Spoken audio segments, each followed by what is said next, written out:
futebol é ganho por quê? Pela cueca da sorte, pela meia da sorte, pela cadeira que tu senta. Estádio você vai lá pra, sabe, é carnaval fora de época. É o único ambiente, talvez, do mundo em que, de repente, acontece alguma coisa e você abraça um estranho. O futebol serve também para o povo se reconhecer como força una, como força coletiva.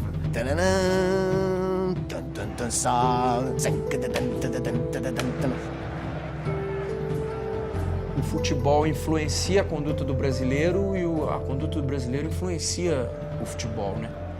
Eu tava na linha, assim, na linha do cal, assim.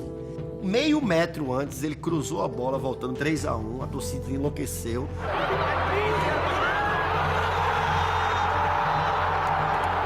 Eu acho que o futebol vem do samba, o futebol brasileiro, que tem uma ginga.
Nelson Rodrigues que dizia: tricolor só tem um, o resto são times de 3 cores. O Santa Cruz imitou a nossa camisa, o Grêmio imitou a nossa camisa, o São Paulo imitou a nossa camisa. Imitaram bastante, né?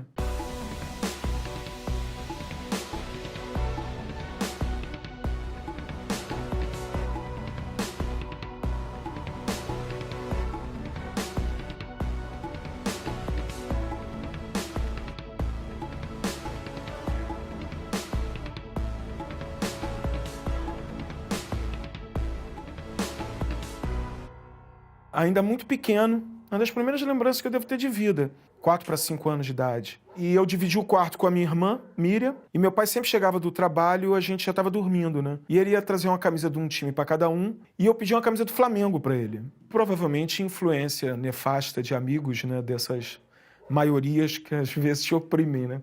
E a Miriam pediu uma do Fluminense. E eu me lembro exatamente de eu acordar antes, olhar, estavam penduradas 2 camisas assim do lado de fora do armário. Eu olhei a camisa do Flamengo, a do Fluminense, peguei a do Fluminense, vesti. Meu pai muito alegremente jogou a do Flamengo no lixo e de noite trouxe outra para minha irmã. Acho que é a primeira lembrança que eu tenho. 70, eu tenho memórias mais consistentes de minhas idas ao Maracanã e do título brasileiro de 70 do Fluminense. Porque o Fluminense tinha um jogador que era a reserva do Flávio, chamado Mickey, que entra na fase final e começa a fazer um gol atrás do outro, e ele era cabeludo e comemorava fazendo paz e amor. E é algo que eu me lembro muito bem. Me lembro da final contra o Atlético Mineiro, o último jogo, 1-1, já na arquibancada com meu pai.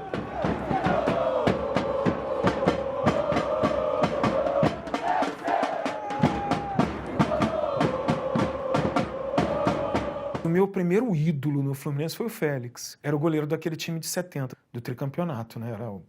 E eu até descobri agora no Facebook, tem um grupo de seguidores do Félix. A minha primeira lembrança de Maracanã é a primeira vez que eu vou nas arquibancadas. Que meu pai gostava de subir pela rampa de cima e a gente sempre entrava por cima.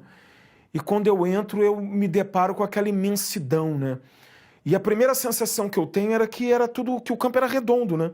Porque era um gramado redondo, com um fosso, as gerais, cadeira, aquelas arquibancadas de concreto suspensas. Você olhava e via todo Sumaré, todo morro atrás, o Cristo Redentor. O Maracanã era um estádio impressionante. Para uma criança, Era algo assim assustador mesmo, no bom sentido. Você ficava muito impressionado. Os jogadores pareciam brotar da terra quando entravam em campo, né?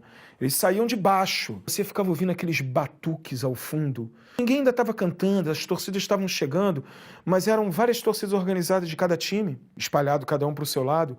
Num batuque, eles batucavam mal até, inclusive, sempre batucaram mal. Mas era um som muito característico. Daqui a pouco começava aquele ritual do estádio encher, aí as bandeiras vinham, entravam, corriam de um lado para o outro até se posicionarem, isso dos dois lados.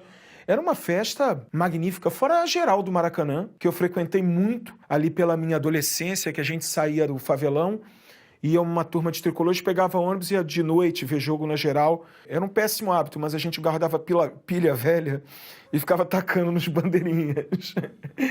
É um mundo que não existe mais hoje. Acabou aquele negócio que você paga 30 centavos e vai assistir um jogo de futebol ali em pé, de chinelo. O esporte hoje está cada vez mais no estilo europeu, não só nos estádios, mas até mesmo das pessoas com uma renda mais baixa não terem acesso, a não ser através da televisão. Tem amigos meus que frequentaram o Maracanã, falaram, mas agora é muito mais confortável. O torcedor, não tem o conforto do torcedor até o time estar metendo 5-0, e aí você pode estar deitado numa cama de prego, que vai estar tudo bem para você. Torcedor é isso, né? Por isso que eu acho que essas arenas são para turistas. As pessoas vão lá, o time tá perdendo, aí ela vê que tá no telão, começa a rir, o time tá tomando de 5. Não chamam nem mais de estádio hoje, é arena. Antigamente se olhava e falava, isso aí é o Mineirão, isso é o Maracanã, isso é Pacaembu. Agora não tem mais isso. Essas arenas são realmente todas iguais. O que fizeram com o Maracanã acabaram com um dos programas que eu mais gostava de fazer na minha vida, que era ir no Maracanã ver jogo do Fluminense. Eu sou sócio torcedor do Fluminense, né? Então tenho esses benefícios todos, mas é raro eu ir a jogo hoje em dia. Eu acho que a única coisa que explica o futebol, pra mim, é o fato de você ter uma paixão por um clube. Porque o futebol em si é um jogo insuportável de assistir, não de jogar. Eu, por exemplo, discordo muito do que eles passam de melhores momentos. Eu, às vezes, acho que um balãozinho, um drible no meio-campo, deveria estar nos melhores momentos. Uma matada no peito, olha, isso tem que estar no melhor momento, que essa matada é uma obra de arte. Se você juntar tudo isso, naqueles 95, 98 minutos com os acréscimos que nós temos hoje, tu não tem 10 minutos de melhores momentos. O resto é uma elucubração sobre o nada. A bola vai pra cá, a bola volta pra cá. Então, se você não tem uma expectativa de algo acontecer, do que te serve aquilo? Expectativa você só pode ter se você estiver torcendo por alguma coisa, né? Eu passei os últimos 14 anos da minha vida fazendo um programa de rádio que era Rock Bola, que era um âncora completamente desinformado e um representante de cada time, um tricolor, um flamenguista, um vascaíno, um botafoguense. O Fluminense perdia, eu ia pra rádio e era um horror, porque é um programa completamente esquizofrênico, louco, e você perdia um jogo, a pessoa te judiava. Você saía triste de perder o jogo e ainda ia pra rádio no dia seguinte, ficava ouvindo ofensas e humilhações, ouvintes ligando, você ofendia de todo jeito.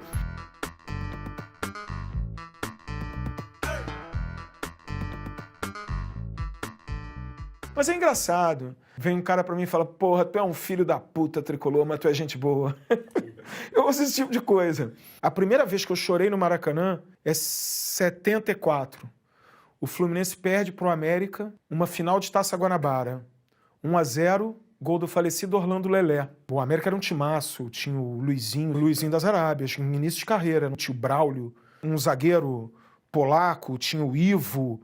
Era um timaço o América. E o Fluminense perde 1-0, no Maracanã 7-4, eu tinha 11 anos de idade. Que eu chorando muito, e meu pai falando, para com isso. Os adultos passaram e falavam, isso é tricolor mesmo, isso é pá, parará. No ano seguinte, final da Taça Guanabara, Fluminense e América de novo. O Fluminense ganha de 1-0, gol de falta do Rivelino, mais ou menos do mesmo lugar que o Orlando fez o gol no ano anterior, no mesmo gol. E eu tava ali de novo, no ano seguinte. Reverteu fácil. Aí, 75, tem esse jogo do Corinthians, é uma grande tristeza. Tá o jogo da invasão corintiana aqui. Pô, foi uma tragédia, assim. É uma tragédia na minha vida. E o Fluminense perde aquele jogo, né? Que eu só vou curar em 84, quando o Fluminense ganha o seu segundo brasileiro. Eu cheguei com meu pai meio-dia no Maracanã. E quando a gente chegou meio-dia, quem estava lá no Maracanã esperando a porta abrir meio-dia para entrar? Exatamente a torcida do Corinthians. A do Fluminense ainda não tinha chegado. Então era eu e meu pai e 25, 30 mil corintianos. E eu me lembro que foi um dia péssimo. Meu pai falou, meu filho, tá muito calor, deixa a camisa no carro. Eu deixei a camisa no carro. Meu filho, hoje vamos por baixo. Isso, eu cheguei meio-dia, eu consegui entrar no estádio 3 horas da tarde. Eu fui espremido sem camisa naquele muro chapiscado do Maracanã. Aí chega a torcida do Fluminense, aí junta com as duas torcidas e não sai a briga feito sai hoje. A gente entra por baixo, eu sem camisa, com meia hora de jogo, o Fluminense mandando, cai um temporal que não para de cair. Esse jogo foi tão inacreditável que o Carlos Alberto Torres, né, o capitão do Tri, né, estava em final de carreira e perdeu naquela disputa de pênalti o terceiro pênalti que ele perdeu numa carreira de 20 anos de jogador. Tem dia que nem é noite, né?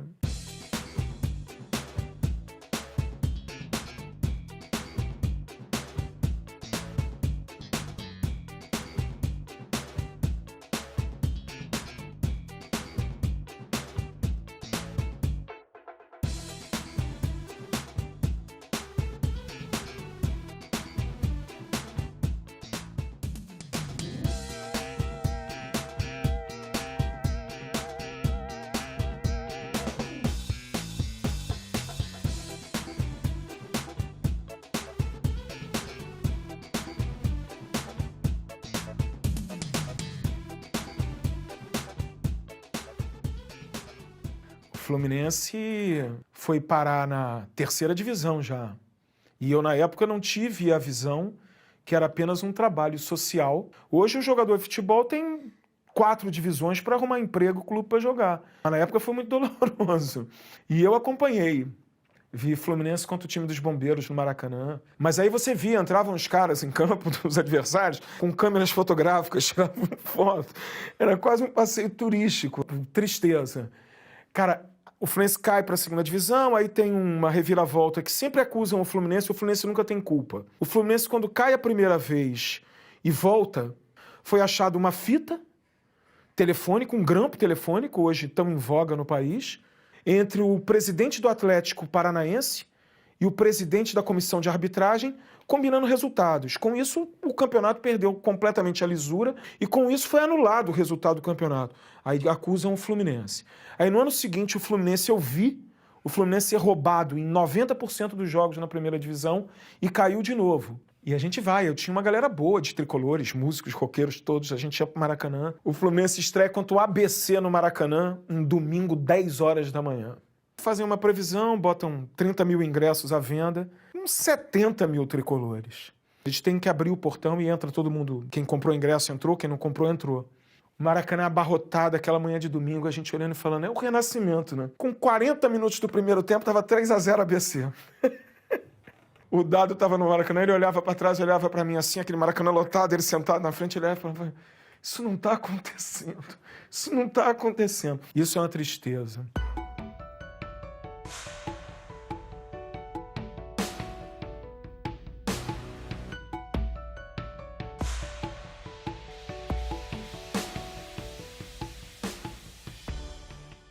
O Fluminense monta em 83 um time sem dinheiro nenhum. E o Fluminense traz Branco Tato, Jandir e Leomir. Contrata Cláudio Duarte como treinador. E o Fluminense é campeão invicto da Taça Guanabara no primeiro turno. Na segunda-feira, depois do título, o Cláudio Duarte larga o Fluminense e vai treinar o Flamengo. Recebe uma proposta e larga o Fluminense no dia seguinte que ganha. E é muito orgulhosamente que o Assis faz aos 45 um gol no Flamengo de Cláudio Duarte no final daquele ano, né? Esse time do Fluminense era um time de cabra, saca? Eles eram foda. É um tipo de jogador que não tem mais, né, assim, no futebol brasileiro. Uma das maiores felicidades da minha vida é de ter me tornado amigo do Paulo Vitor, era amigo do Washington. Delay e Assis são 2 brothers, assim, amigo mesmo. Dom Romero, idem, né? René Weber é meu amigo. Conheci Duílio, conheci uma galera e tem amigos daquele time, assim, que eu sento para tomar cerveja. Já ouvi muita história de Assis e Delay me contando sobre aquela galera, né? E eles eram inacreditáveis. Cara, 2 minutos do primeiro jogo dos dois no Maracanã, eles fazem uma tabela que em 4 toques de bola eles saem da intermediária do Fluminense. Assis tocou pro Washington, que devolveu para Assis, que devolveu para... Eles estavam dentro da área do adversário. A torcida foi a loucura com eles. E aquela gauchada, e o Delay, como jogava bola o Delay.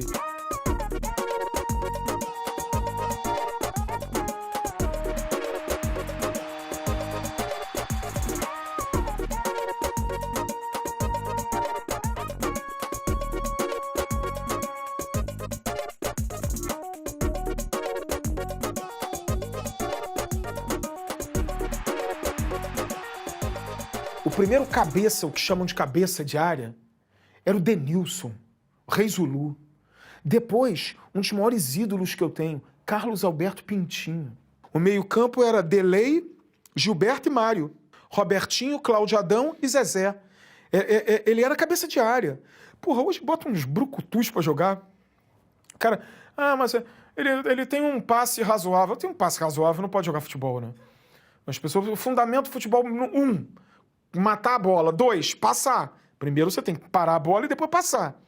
Você pode ser ruim no chute, no cabeceio, não ser melhor num no outro. Mas agora, domínio de bola e passe, né, é quase como falar, né? Eu acho que é uma das últimas gerações, assim, que são jogadores identificados com um time, com uma camisa. Toda torcida, assim, escolhe um jogador do time e implica. A torcida do Fluminense, um grupo implica com um, outro grupo implica com outro grupo implica com... Cara, e eu briguei muito, bati muita boca no Maracanã por causa de Washington. Muita. A torcida do Fluminense xingava ele. Você não faz ideia de como o nego xingava. Anos 80, eu ia com a minha galera do favelão pro Maraca. Quando ainda existia o Maracanã, antes da Arena Tijuca, a gente se encontra porque para o carro no mesmo lugar há 40 anos. Meu pai parava o carro lá, agora meus amigos, eu não tenho carro. Foi um Fluminense Vasco, que foi 2-0 Fluminense. Era aquela época que o Vasco dominava, o Fluminense ganhava. Tava 1-0 Fluminense, um gol de canela do Washington no primeiro tempo. Aí, segundo tempo, aquela pressão do Vasco, uma pressão do Vasco. Bola foge no contra-ataque no pé do Washington. O Washington perde a bola. Bola no pé do Washington, Washington perde. Filho da puta, desgraçado! Mata esse sujeito, a torcida enlouquecida. Eu falava, deixem o Washington em paz. Eu era muito fã do Washington. E de Assis, pô. O Assis não, o Assis sempre foi querido. Cara, daqui a pouco o Washington recebe sozinho uma bola no meio de campo. Tem 2 zagueiros do Vasco e meio campo ele correndo. E isso já começa todo mundo histérico com ele. Quando ele driblou o primeiro no meio de campo e chegou perto da área e tinha o último zagueiro, o nego já começou, chuta, cacete! E eu berrava, deixa ele! Aí o Washington dribla esse último zagueiro e o nego chuta, cara a cara. Vem o Acácio, ele dribla o Acácio. O gol abre, o nego chuta, volta o Acácio, ele dribla o Acácio de volta. Nisso, as pessoas iam caindo desmaiadas na arquibancada porque não resistiam. O último back volta para dentro do gol. E o Acácio volta no Washington. O Washington dribla o Acácio pela 3ª vez. Joga o back para um lado, bola para o outro. Eu sei que as pessoas me jogavam para cima no Maracanã.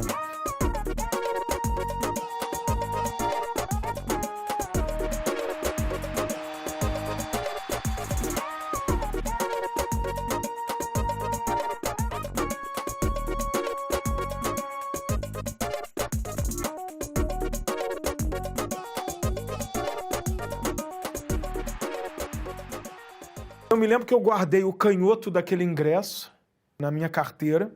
Falei, um dia eu vou encontrar o Washington e vou entregar isso para ele. Meu amigo, jornalista, Sidney Garamboni, me chama. Tony, preciso de um artista. Eu sempre pego um artista para fazer essas coisas, né? É uma matéria sobre, na churrascaria Recreio que eles estão vendendo chopp a metro. Eu falei, bem, um chopp a metro, vou ver o que é isso, né? Daqui a pouco forma uma mesa ao nosso lado. Era Delei, Assis, Washington e Romerito. Eu não conhecia ainda nenhum deles. Eu tô há 3 anos com um canhoto aqui na porra da minha carteira, eu vou entregar para ele hoje.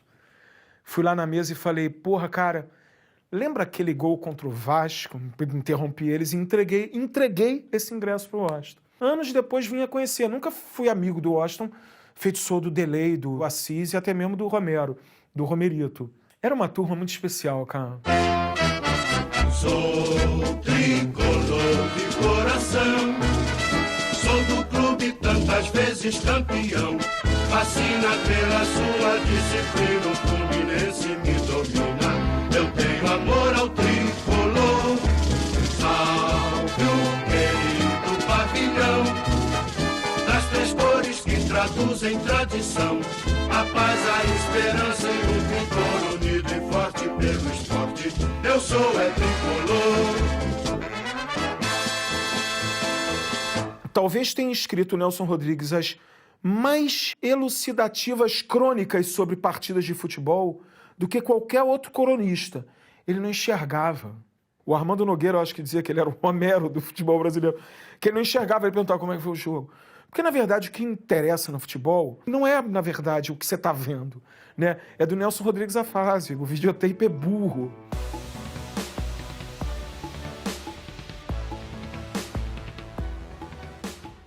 Nelson é um estandarte da torcida do Fluminense. É mais do que Santos Dumont, né? Que é fundador do clube. Também é uma figura de grandeza histórica. Mas o Nelson é muito mais recente, que é referência nacional, tanto quanto o irmão, o Mário Filho, que vendem a história errada, que ele é Flamengo, e não é. Ele era Fluminense e depois virou Flamengo também. E que escreveu uma das maiores obras sociológicas sobre o Brasil, que é O Negro no Futebol Brasileiro. É um livro de cortar o peito, que ele termina em 70, no tricampeonato, onde, coitado, o Mário Filho afirmava que o Pelé tinha terminado com racismo no Brasil. Coitado, Pelé é uma das maiores vítimas de racismo no Brasil.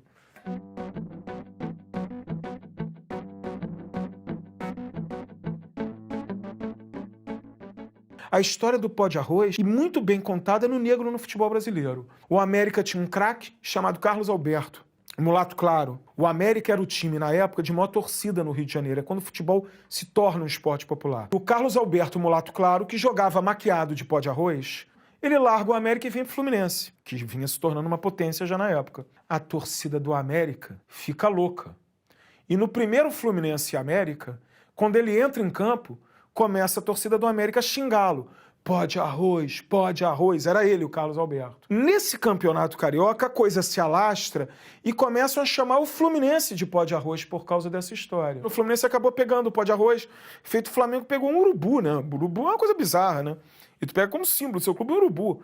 O bicho que não faz nada além de comer carniça. Vive em aterro sanitário. Vira símbolo do seu time, era uma ofensa. Feito o cachorro era pro botafoguense, o bacalhau pro Vasco, de origem portuguesa.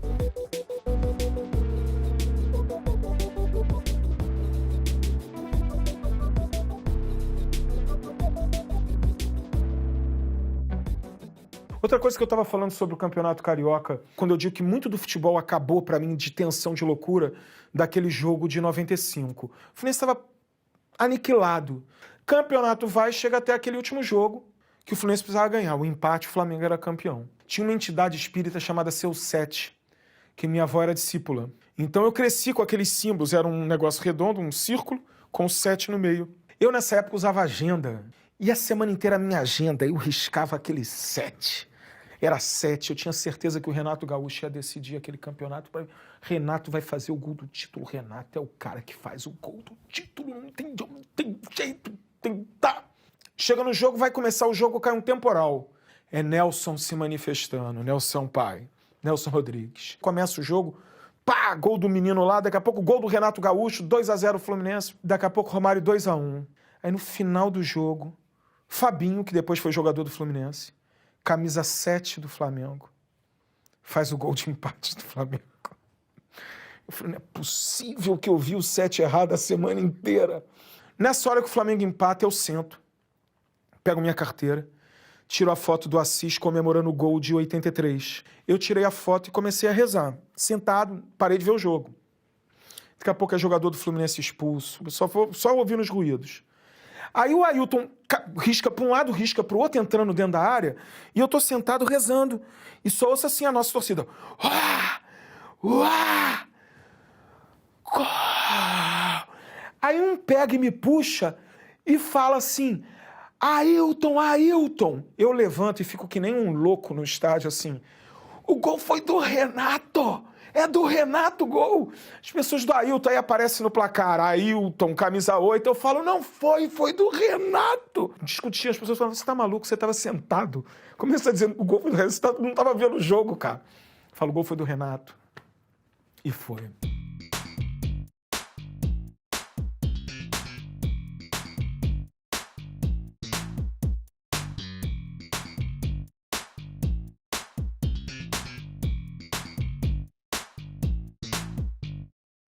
Porque, para mim, o jogo da Copa do Mundo foi Fluminense e Itália em Volta Redonda. Foi para onde nós fomos.